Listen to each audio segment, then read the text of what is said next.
Welcome viewers. அது March மாதம் 21ஆம் தேதி 2026 உத்தரப்பிரதேச மாநிலம் இந்தூருக்கு பக்கத்தில் இருக்கக்கூடிய ஒரு கிராமத்துல சாலையோரம் ஒரு அடர்ந்த காட்டுப்பகுதி ஒன்று இருக்கு. அந்த வழியா வந்த நபர் அங்கு ஏதோ ஒரு பொருள் இருக்கிறத அவர் உணர்றாரு. அது என்ன அப்படின்னா, ஒரு மிகப்பெரிய சூட்கேஸ் ஒன்று இருக்குது. அந்த சூட்கேஸை எப்படியாவது நாம இன்னைக்கு கொண்டு போயிடணும் வீட்டுக்கு. ஒரு 2 நாளா அந்த சூட்கேஸ் இங்கேயே தான் இருக்குது. அது எப்படியாவது இன்னைக்கு அந்த சூட்கேஸ் நம்ம வீட்டுக்கு கொண்டு போயிடணும் அப்படின்ற மாதிரி சுத்தி முத்தி பாக்குறாரு. அந்த சாலையோரம் வண்டி பாட்டு போயிட்டு வந்துட்டு இருக்குது. அந்த சூட்கேஸ் மேல யாருமே கவனம் செலுத்தவே இல்லை. அப்படின்னு அந்த சூட்கேஸ் இன்னைக்கு நம்மளுக்கு தான் அப்படின்ற எண்ணத்துல அந்த சூட்கேஸை நெருங்கி நடந்து போறாரு. போனதுமே ஒரு குறிப்பிட்ட தூரத்திலே ஒரு விதமான துர்நாற்றம் வீசுறத அவர் உணர்றாரு. ஏன் வேற எங்கிருந்தாவது ஒரு அந்த துர்நாற்றம் சூட்கேஸ்ல இருந்தா வந்துட்டு போகுது அப்படின்ற மாதிரி இன்னும் நெருங்கி போறாரு. போக போக அந்த சூட்கேஸை கிட்ட போய் பாக்குறாரு. பார்த்தா சூட்கேஸ்ல இருந்து ஒரு விதமான அழுகிய நிலையில் நச்சு மாதிரி அப்படியே ஒழிவிட்டு இருக்குது. அதுவும் ரத்தக்கரையெல்லாம் படிஞ்சிருக்குது. இதெல்லாம் பார்த்து அவருக்கு தூக்கி வாரி போட்டுருது. அடடா, நம்ம தேவையில்லாம இதில் வந்து மாட்டிட்டும் போல. யாரோ ஒரு நபரை கொலை பண்ணி இங்க கொண்டு வந்து போட்டு போயிருக்கிறாங்க. ஒருவேளை விலங்கோ அல்லது வேற ஏதாவது உயிரியா இருந்ததுன்னா, ஏன் இப்போ ஃபார் எக்ஸாம்பிள் ஒரு நாயோ கோயோ ஏதோ ஒன்று சாகுது அப்படின்னா தூக்கி விசிறி போட்டு போயிடுவாங்க. ஒரு சூட்கேஸுக்குள்ள அடைத்து கொண்டு வராங்க அப்படின்னா அது கட்டாயம் ஆணோ அல்லது பெண்ணோ, குழந்தையோ அல்லது வயதான நபரோ தான் இருக்கணும் அப்படின்ற மாதிரி அவர் அப்படியே கைகாலெல்லாம் உதற ஆரம்பிக்குது. ஓடி வந்துடுறாரு. ஓடி வந்துட்டு அந்த சாலை ஓரம் போகக்கூடிய இந்த வாகனத்துல வழிமறைச்சு அங்க தெரியுது இல்லையா அந்த சூட்கேஸ். அந்த சூட்கேஸ்ல ஏதோ ஒண்ணு இருக்குது. அதுல அப்படியே நச்சு மாதிரி அப்படியே ஒழிவிட்டு இருக்குது. அதுல கட்டாயம் யாரோ ஒரு மனிதனுடைய சடலம் தான் அது அப்படின்னு சொல்லி பயந்துட்டே பதறத்தோட சொல்ல, உடனே அங்கிருந்த நபர்கள் என்ன பண்றாங்க அப்படின்னா கிட்ட வந்து பாக்குறாங்க. இந்த நபர் சொல்ற மாதிரியே 100% உண்மை. உடனே பக்கத்துல இருக்கக்கூடிய போலீஸ் ஸ்டேஷனுக்கு இன்ஃபார்ம் பண்றாங்க. போலீஸ் அங்க வித்தின் 20 மினிட்ஸ் அந்த பர்டிகுலர் அந்த இடத்துக்கு போறாங்க. போனா ஆமாம், இவங்க சொல்றது எல்லாமே உண்மைதான். அந்த சூட்கேஸை அழுக்கா அப்படியே தூக்கி வச்சு பக்கத்துல இருக்கக்கூடிய மருத்துவமனைக்கு அட்டாப்சி கொண்டு போறாங்க. கொண்டு போயிட்டு ஃபர்ஸ்ட் அந்த சூட்கேஸை திறக்கிறாங்க. திறந்தா அவங்களுக்கே ஒரு நிமிஷம் வந்து கன்ஃபியூஸ் ஆகுது. அது ஆனா பெண்ணா அப்படின்னு சொல்லி அவங்களாலே கண்டுபிடிக்க முடியாத அளவுக்கு இந்த சதைகள் எல்லாமே அப்படியே அழுகி போயிட்டு எல்லாமே கீழ் விழுந்துற மாதிரி இருக்குது. சரிங்களா? சோ எல்லாருக்கும் தெரியும் அந்த சதை எப்படி அழுகுச்சு அப்படின்னா இந்த ஒரு அமைப்பே இருக்காது. சரி, இந்த பெண்மணி யார் அப்படின்னு சொல்லி தெரியலையே நமக்கு, அல்லது இந்த ஆண் நபர் யார் அப்படின்னு சொல்லி தெரியல நமக்கு அப்படின்ற மாதிரி கொஞ்ச நேரம் யோசித்தல ஃபுல் அட்டாப்சி முடியுது. ஃபுல் அட்டாப்சி முடிஞ்ச பிறகு இறந்தவங்க சுமார் 20 to 26 வயதுக்கு இடையே இருக்கக்கூடிய ஒரு பெண் அப்படின்னு சொல்லியும், அந்த பெண் இறப்பதற்கு முன்பு யாரோடு உடலுறவில் ஈடுபட்டு இருக்கிறாங்க அப்படின்னு சொல்லியும், அந்த உடலுறவானது ஒருவேளை வந்து அது பாலியல் பலாத்காரமாக கூட இருந்திருக்கலாம் அப்படின்ற மாதிரியும், அதே மாதிரி அவங்களுக்கு அளவுக்கு அதிகமான அவங்க பிறப்புறுப்பில் இருந்து உடலுறவில் இருக்கும் போதே அந்த அளவுக்கு அதிகமான ரத்தப்போக்கு காரணத்தால இந்த பெண்மணி இறந்திருக்கிறாங்க அப்படின்ற மாதிரியும் இந்த அட்டாப்சி ரிப்போர்ட் வருது. இப்போ இந்த அட்டாப்சி ரிப்போர்ட் வச்சுட்டு அந்த இறந்த பெண்மணி யார் அப்படின்னு சொல்லி கண்டுபிடிக்க வேண்டியதுதான் போலீஸோடைய மிகப்பெரிய ஒரு டார்கெட். இப்போ அவங்க யார் அப்படின்னு சொல்லி கண்டுபிடிச்சோம் அப்படின்னா குற்றவாளி நம்ம ஈஸியா கண்டுபிடிச்சிடலாம் அப்படின்ற எண்ணத்தின் அடிப்படையில இப்போ சமீப காலமா யாராவது காணாமல் போனதா ஏதாவது புகார் இருக்கா அப்படின்னு சொல்லி பாக்குறாங்க. அது மாதிரி பார்த்ததுல ஒரு சில ஆண் நண்பர்கள் வந்து பாத்தீங்கன்னா காணாமல் போனதா புகார் கொடுத்துருக்காங்க. ஆனா பெண் காணாமல் போனதை யாருமே புகார் கொடுக்கவே இல்லை. இப்போ அந்த சூட்கேஸ் போட்டு போனவன்னு சொன்னேன் இல்லையா, அந்த சூட்கேஸ் எடுத்து பாக்குறாங்க. அந்த சூட்கேஸ்ல இருந்து ஏதாவது பிராண்ட் ஏதாவது ஒண்ணு இருந்தது அப்படின்னா, இந்த இடத்துல வாங்கினது அப்படின்ற மாதிரி ஏதாவது இருந்தது அப்படின்னா அந்த சூட்கேஸ் யாரு வாங்கினாங்க அந்த கடையை தேடி அதன் மூலியமா அந்த குற்றவாளி நம்ம கண்டுபிடிக்கலாம் அப்படின்ற மாதிரி பாக்குறாங்க. அப்படின்னு பார்த்தா அந்த கில்லர் இந்த சூட்கேஸ் மேல எதுவுமே கண்டுபிடிக்க முடியாத அளவுக்கு, தடையுமே இல்லாத அளவுக்கு எல்லாத்தையுமே அழிச்சிருக்கிறான். இப்போ போலீஸ் இந்த சூட்கேஸ்ல எத்தனை வந்து போட்டு போனான்னு சொல்லி அந்த காட்டு பகுதி அது வந்து சாலையோரம் தான். அங்க சிசிடிவி ஃபுட்டேஜ் ஏதாவது இருக்குதா அப்படின்னு சொல்லி தேடி போனதுல ஆமாம், யாரோ 2 நபர்கள் அந்த காரு கொண்டு வந்து நிறுத்தி காரில் இருந்து அந்த சூட்கேஸை தூக்கி போட்டு போறது அப்படியே வந்து கார்ல பதிவாகுது. அதாவது அந்த சிசிடிவி ஃபுட்டேஜ்ல பதிவாகுது. இப்போ அதை ஜூம் பண்ணி பார்த்ததுல காருடைய நம்பர் அவங்களுக்கு கிடைக்க ஆரம்பிக்குது. இப்ப அந்த காருடைய நம்பர் யார் மேல பதிவாயிருக்குது அப்படின்னு சொல்லி பார்க்கும்போது அருண் என்று சொல்லக்கூடிய ஒரு பையனுடைய அவன் மேலதான் வந்து அந்த கார் வந்து பதிவாயிருக்கு அப்படின்னு சொல்லி தெரிய வருது. இப்போ அந்த அருண் அப்படின்னு சொல்லக்கூடிய நபரை போயிட்டு தேடி கண்டுபிடிக்கிறாங்க. அவன் வந்து பார்த்தோம் அப்படின்னா அதே இந்தூர் பகுதியில் இருக்கக்கூடிய ஒரு கிராமத்துல தான் இருக்கிறான் அப்படின்றது தெரிய வந்து அவனை கைது பண்ணி கொண்டு வந்து விசாரணை மேற்கொள்றாங்க.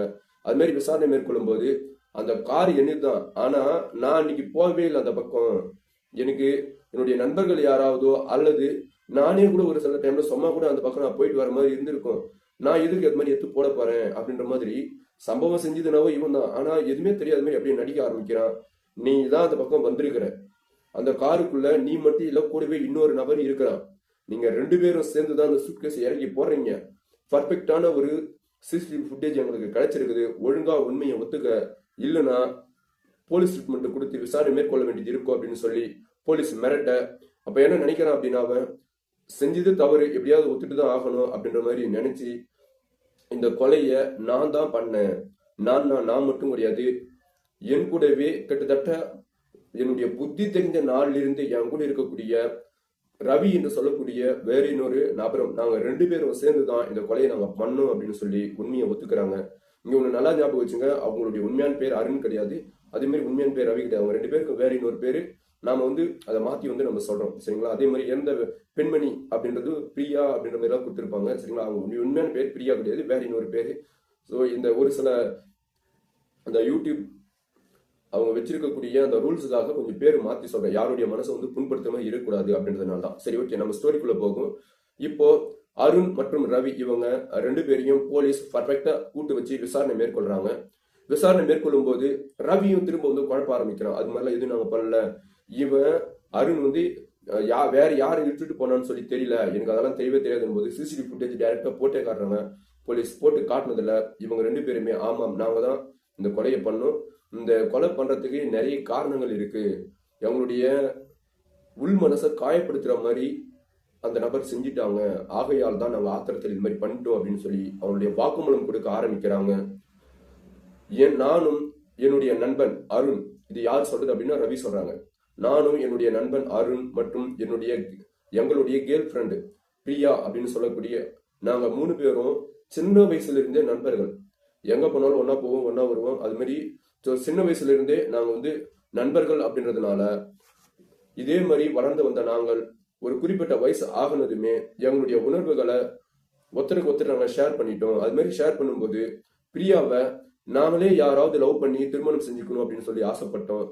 ஆகையால நாங்க பிரியா கிட்ட போயிட்டு, ரவி என்ன பிடிக்குமா அல்லது அருணான அவனு பிடிக்குமா, எங்க 2 பேர்ல யார் உனக்கு பிடிக்கும் அப்படின்னு சொல்லு, அதற்காக நாங்க ஒருத்தர் நாங்க விட்டு கொடுத்துக்கிறோம் அப்படின்ற மாதிரி சொல்ல, இதை கேட்ட பிரியா என்ன சொல்லியிருக்கிறாங்க அப்படின்னா, சிரிச்சுட்டு, நான் ஒரு டெஸ்ட் வைப்பேன், அந்த டெஸ்ட்ல நீங்க 2 பேர்ல யார் பாஸ் ஆகுறீங்களோ அவங்களுக்கு தான் நான் திருமணம் செஞ்சுப்பேன், அவங்களுக்கு தான் நான் திருமணம் செஞ்சுப்பேன் அப்படின்ற மாதிரி சொல்றாங்க.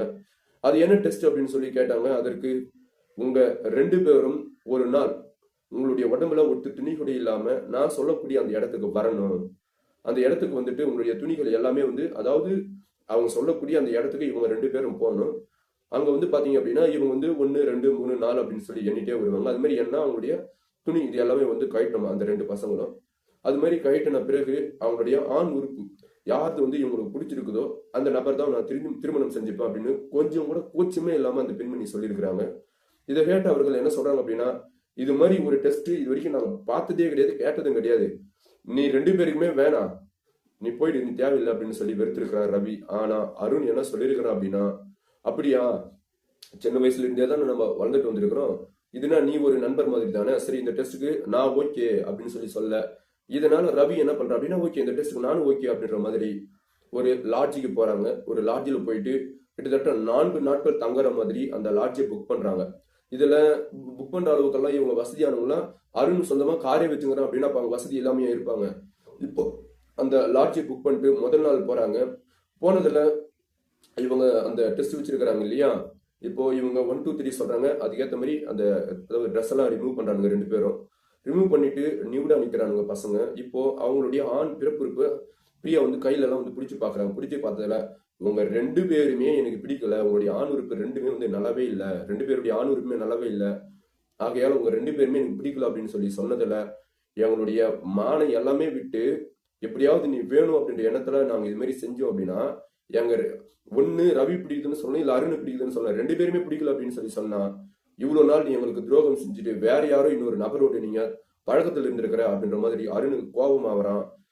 அது மாதிரிலாம் எதுவும் இல்லடா, எனக்கு அது மாதிரி உங்க 2 பேரும் விட்டா எனக்கு வேற யாருமே எனக்கு பழக்கம்லாம் இல்லை, நான் சொல்றது கேளுங்க அப்படின்னு சொல்லி பிரியா எடுத்து சொல்ல, அப்போ ஒண்ணு அவனது பிடிக்குது அல்லது எனது பிடிக்குது அப்படின்னு சொல்லி நீ 2 பேரும் பிடிக்கணும் அப்படின்னா எப்படி அப்படின்னு சொல்லி திருப்பி அவங்களுக்குள்ளே ஒரு பிரச்சனை ஏற்பட, இப்ப என்ன பண்றானுங்க அப்படின்னா, ரவியும் அருணும் சேர்ந்துட்டு இவளை இன்னைக்கோட க்ளோஸ் பண்ணி ஆகணும், நாம ஒரு ஆண் பசங்க, நம்ம ஒரு ஆண், அதாவது எப்படி சொல்றதுன்னா நம்ம ஒரு ஆம்பளை பசங்க நாமளே இவ டெஸ்ட் பண்ணி பார்த்து தான் சூஸ் பண்றா அப்படின்னா இவ இப்பேற்பட்டவளா இருப்பா, இவளுக்கு கொஞ்சம் கூட அந்த கூச்ச நாச்ச வெட்கம் ஈனமான எதுவுமே இல்லை போல அப்படின்ற மாதிரி நாங்க அப்படி பண்ணியும் 2 பேருமே பிடிக்கல அப்படின்னு சொல்றதா பெரிய மன வேதனையா இருக்குது அப்படின்ற மாதிரி திரும்ப பிரியா கிட்ட சண்டையில ஈடுபடுறாங்க. சண்டையில ஈடுபட்டதுல பிரியாவை ஓங்கி ரவி அடிச்சதுல பிரியா மயக்கம் போட்டு விழுறாங்க. இப்ப பிரியாவினுடைய உடம்புல இருக்கக்கூடிய துணிகள் எல்லாமே ரிமூவ் பண்றாங்க. ரிமூவ் பண்ண பிறகு பிரியாவினுடைய பல்வேறு பகுதியில் இவனுங்க உடலுறவிக்க ஆரம்பிக்கிறானுங்க. பிறப்புறுப்பு மற்றும் உடம்பில் இருக்கக்கூடிய, அதாவது அந்த சின்ன பசங்க தான் 25 வயசு, அவங்களுடைய எச்சைகளை தீர்க்க ஆரம்பிக்கிறானுங்க. பிறப்புறுப்பில் அதாவது ரவி வந்து பார்த்தோம் அப்படின்னா இது மாதிரி அவங்கள அந்த சிலிண்டர்ல ஈடுபடும் போது பிரியாவுக்கு டே டைம் அப்படின்றதால அளவுக்கு அதிகமான ரத்தம் வெளியேறி போயிட்டு இருக்குது. ஆனா இந்த 2 பன்னி பசங்களும் கொஞ்சம் கூட அதை புரிஞ்சுக்காம நம்மளுடைய பிரச்சனைய பின்னாடி பார்த்துக்கலாம் என்னன்னு சொல்லி தெரியல. ஒரு பெண்ணுக்கு அவங்களுடைய பிறப்புறுப்பில் இருந்து அளவுக்கு அதிகமான ரத்தப்போக்கு வெளியேறிச்சு அப்படின்னா உடனே அவங்களுடைய உடம்புல இருக்கக்கூடிய ரத்தம் எல்லாமே போயிட்டு அவங்க இறந்துருவாங்க அப்படின்ற ஒரு இந்த சின்ன விஷயம் கூட தெரியாம அவனுங்களை பாட்டுன்னு அவங்களுடைய வெறி தீர்த்துக்கிற அளவுக்கு அந்த பெண்ணை பயங்கரமா சித்திரவதை பண்ணியிருக்கிறாங்க. இதுல கொடுமை என்ன அப்படின்னா அவங்களுடைய வாய்ப்பகுதியில எல்லாம் கூட விந்தெல்லாம் இருந்திருக்குது. அந்த அளவுக்கு அவங்க சித்திரவதை பண்ணியிருக்கிறானுங்க. இதே மாதிரி இருக்க ஒரு கட்டத்துல பிரியா கதறி துடிக்கிறாங்க. டேய் என்னால முடியலடா, தயவு செய்து விட்டுருங்கடா, ஏதாவது ஒரு நல்ல மருத்துவமனைக்கே என்னை அழைச்சிட்டு போங்கடா, குறைஞ்சபட்சம் உங்களுக்கு அந்த மனசு இல்லைன்னா பக்கத்துல இருக்கக்கூடிய ரூம்ல இருக்குங்கிற யாராவது ஒருத்தர் கூப்பிட்டு சொல்லுங்கடா அப்படின்னு மாதிரி அவங்களாவது ஏதாவது ஒரு டாக்டர் இட்டுட்டு வந்து என்னை பார்ப்பாங்க. இது மாதிரி போகக்கூடாதா ஒரு பெண்ணுக்கு, நான் சொல்றது கேளுங்கடான்ட்டு அவங்க எவ்வளவு எடுத்து சொல்றாங்க. எவ்வளவு எடுத்து சொல்லியும் இந்த 2 பன்னி பசங்களும் அதை கேட்கவே இல்லை. அவங்க கத்துற சத்தம் பக்கத்தில் இருக்கக்கூடிய அறையில் இருக்கக்கூடிய நபர்கள் எல்லாம் ஓடி வந்து பாக்குறாங்க. பார்த்தா இந்த 2 பன்னி பசங்களும் ஓடி போயிட்டு அந்த ஆல்ரெடி வந்து கேட்டு சாத்தி தான் இருக்குது. அதே மாதிரி ஜன்னலில் எல்லாமே க்ளோஸ் பண்ணி தான் இருக்குது. ஆனா அதெல்லாம் எதுவும் இல்லை, நாங்க விளையாடிட்டு இருக்கோம், நீங்க போங்க அப்படின்ற மாதிரி ஏதோ ஒரு சாக்கு போக்கான கதையை சொல்லி அதாவது அந்த ரூம் அக்கம் பக்கத்தில் இருக்கக்கூடிய இந்த ரூம்ல இருக்கக்கூடிய நபர்கள் எல்லாரும் மிரட்டி ஓட்டி இருக்கிறானுங்க. அவங்க எல்லாம் பயந்து போயிட்டு இருக்கிறாங்க. பிறகு எதுவுமே தெரியாத மாதிரி அந்த பிரியா வந்து இறந்து போயிட்ட பிறகு அளவுக்கு அதிகமான ரத்தம் வெளியேறி இறந்த பிறகு அவங்க மீது ஒரு துணி எடுத்து அப்படியே பொழுத்தி விட்டு அவங்க வந்து தூங்கி இருக்கிற மாதிரி ஒரு செட்டப் செஞ்சுட்டு இவங்க 2 பேரும் அந்த ரூம் விட்டு, அதாவது இந்த லாட்ஜில் புக் பண்ணிக்கிறாங்கன்னு சொன்னேன் இல்லையா, அந்த ரூம் விட்டு வெளியே வரானுங்க. வெளியே வந்து அந்த அக்கம் பக்கத்தில் இருந்த அந்த நபர்கள் எல்லாம், அந்த லாட்ஜிலேயே அக்கம் பக்கத்து ரூம்ல இருந்த நபர்கள் எல்லாம் ஓடி வந்து என்னடா பண்ணீங்க, அந்த பெண்ணு அப்படி அழுதுச்சு அப்படின்னா அந்த பெண்ணுக்கு இதுக்கு முன்னாடி இது மாதிரி அனுபவம் இல்லை, முதல் அனுபவம், ஆகையால் தான் அவங்க கத்தி துடிச்சிட்டு இருந்தாங்க. அதெல்லாம் ஒன்றும் இல்லை, நானும் இவனும் இப்போ கீழே வந்து சாப்பாடு வாங்க போறோம், நாங்கள் போயிட்டு வந்து திரும்ப நாங்கள் ஆரம்பிக்க போறோம் அப்படின்ற மாதிரி இவங்களுடைய அந்த ரூமை நல்லா பூட்டிட்டு கீழே போறானுங்க. போயிட்டு கொஞ்ச நேரம் நின்று யோசிக்கிறானுங்க. அடாடா நம்ம வந்தது ஒரு விஷயம், நாம அந்த பெண்ணை கொலை பண்ணிட்டோம் போல, இப்ப நம்ம என்ன பண்றது அப்படின்னு சொல்லி யோசிக்கிறானுங்க. உடனே அருண் ஒரு விஷயத்த சொல்றேன், என்ன அப்படின்னா கீழே வந்தோம் எப்படியே ஓடி போயிடலாம் வீட்டுக்கு, இவ எக்கடுக்கட்டா போட்டோம் அப்படின்ற மாதிரி யோசனை பண்ணதுல ரவி அதுக்கு ஒத்துக்கிறான். இவங்க 2 பேரும் அவங்களுடைய வீட்டுக்கே போயிடறானுங்க. காசெல்லாம் ஃபைல் பண்ணி, அதாவது பைசல் பண்ணிட்டு இவங்க அவங்களுடைய வீட்டுக்கே போயிடறானுங்க. இப்போ அங்க வேலை செய்யக்கூடிய நபர் ஒண்ணு கேட்கணும், டேய் வரும்போது 3 பேரா வந்தீங்க, இப்போ நீங்க 2 பேர் போறீங்க, அந்த பெண் எங்கடா அப்படின்னு சொல்லி அதாவது ஒண்ணு கேட்கணும். இங்கிருந்து ஒரு நல்ல ஞாபகம் வச்சுங்க, அந்த லாட்ஜ் எந்த அளவுக்கு ஒரு ஒஸ்டமான ஒரு ஒஸ்டான லாட்ஜா இருக்கும் அப்படின்னு சொல்லி ஞாபகம் வச்சுங்க. அதே மாதிரி நம்ம தமிழ்நாடு பொறுத்த வரைக்கும் ஒரு ஆண் ஒரு பெண் சேர்ந்து ஒரு ரூம் எடுக்கிறாங்க அப்படின்னாவே அலோவ் பண்ண மாட்டாங்க. நீங்க 2 பேரும் உண்மையாலே கணவன் மனைவியா, நீங்க 2 பேரும் கல்யாணம் பண்ணதுக்கு ஏதாவது ஆதாரம் இருக்குது, இது மாதிரி பல கேள்விகளை கேட்பாங்க. ஆனா அங்க இருக்கக்கூடிய அந்த லாட்ஜ் ஒரு மோசமான லாட்ஜ் போல, எதுவுமே கேட்காம தான் 3 பேர் அனுப்பிடுவேன். இதுல 2 பேர் வீட்டுக்கு எஸ்கேப் ஆகிறாங்க. போயிட்டு பிறகு மறுநாள் இரவு அவங்களால தூங்கவே முடியல. என்னடா இது இப்படி பண்ணிட்டோம், அந்த ரூமு போயிட்டு தந்துட்டாங்க அப்படின்னா நம்ம மாட்டிப்போம் போல அப்படின்ற போதெல்லாம் யோசிக்க காரணம் என்னன்னா இவங்க 4 நாள் அந்த ரூம் வேணும் அப்படின்னு சொல்லி புக் பண்ணிட்டதுல அந்த பக்கம் போகவே காணும். அந்த ரூமுக்குள்ள என்ன இருக்குது அப்படின்னு சொல்லி அந்த லாட்ஜில் இருக்கக்கூடிய நபர்கள் அதை பார்க்கவே காணும். மறுநாள் பொழுது விடிஞ்ச பிறகு என்ன பண்றானுங்க அப்படின்னா ரவி அருணுக்கு போன் பண்ணி தயவு செய்து வாடா, போயிட்டு அந்த இறந்த அந்த பிரியாவை நாம ஒரு சூட்கேஸ் கொண்டு போயிட்டு அந்த சூட்கேஸுக்குள்ள அடைச்சி வெளி தூக்கி எங்கேயாவது போட்டு போயிடலாம் அப்படின்ற மாதிரி பிளான் கொடுக்குறான். இப்ப அருண் வரும்போது அவனுடைய காரை கொண்டு வந்து அந்த காருக்குள்ள சூட்கேஸ் வச்சு எடுத்துட்டு வரான்.